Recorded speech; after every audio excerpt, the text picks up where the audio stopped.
Hey everyone, I'm Eric Bowman, Executive Editor for TravelPulse.com, coming to you from IPW 2022 here in Orlando, Florida. Come check out the highlights of this event and find out why it's so important to the United States travel and tourism industry. Well, IPW, for those of people who don't know, is the event where we bring the largest buyers of travel from all over the world to meet with the American sellers of travel, hotels, attractions, airlines. And we had to cancel it in 2020. And this is the first one back. This is our 53rd IPW in Orlando, but it's the 8th time it's been here. But the enthusiasm is phenomenal. We're almost back to where we were in 2019. And these people are here booking travel for 23, 24, for like a year and a half, 2 years from now, for their brochures that they put together around the world and then sell people coming to America.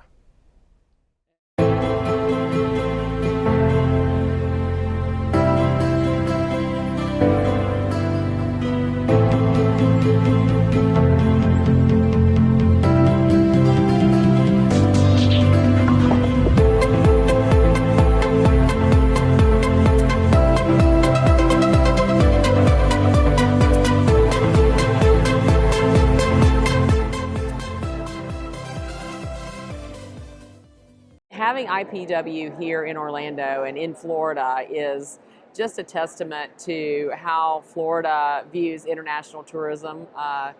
It's very, very important to our state, where tourism is our #1 industry, and we are thrilled to have the world back.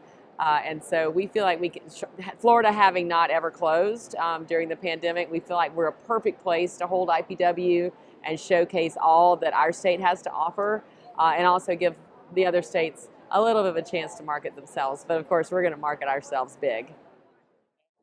So we always love when IPW is in Orlando, but this year more than ever, we're excited about it, to see everybody back at this show and the enthusiasm.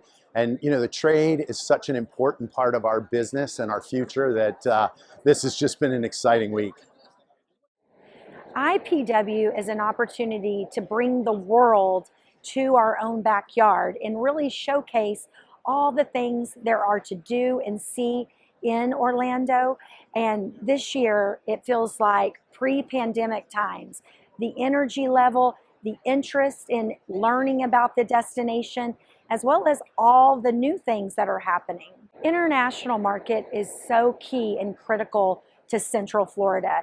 It's one of our top markets, and as we know, the international traveler, they stay longer, they spend more money, and they enjoy an entire region when they're in the U.S. So it is absolutely key that we get that full recovery from the international market.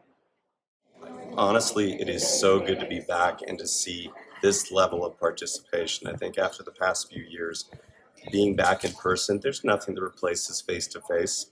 And for Los Angeles, international visitation is absolutely one of the most critical factors to our recovery.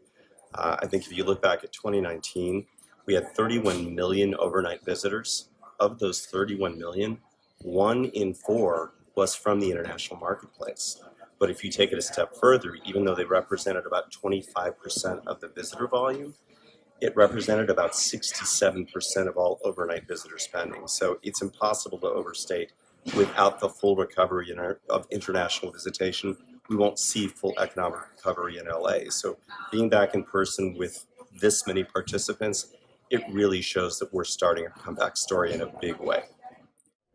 When you think about Las Vegas and international visitors, pre-pandemic we had 5.7 million international visitors to the destination, and that represented 13% of all visitation, so a critical component to us to have that return to the destination. Well, this show is all about the travel trade. It's about the travel trade and the travel media, but predominantly the travel trade.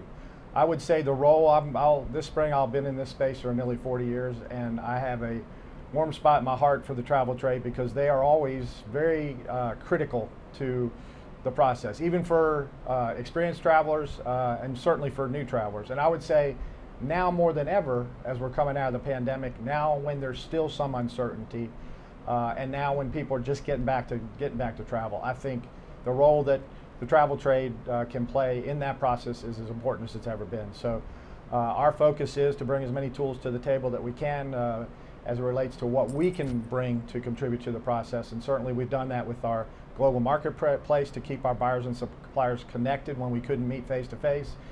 We've had all sorts of USA Discovery program where we've offered opportunities for the travel trade to train, either tied to geography or lifestyles. So the travel trade is a big part of our ecosystem, and one that we're going to continue to try to do the best to facilitate and work with.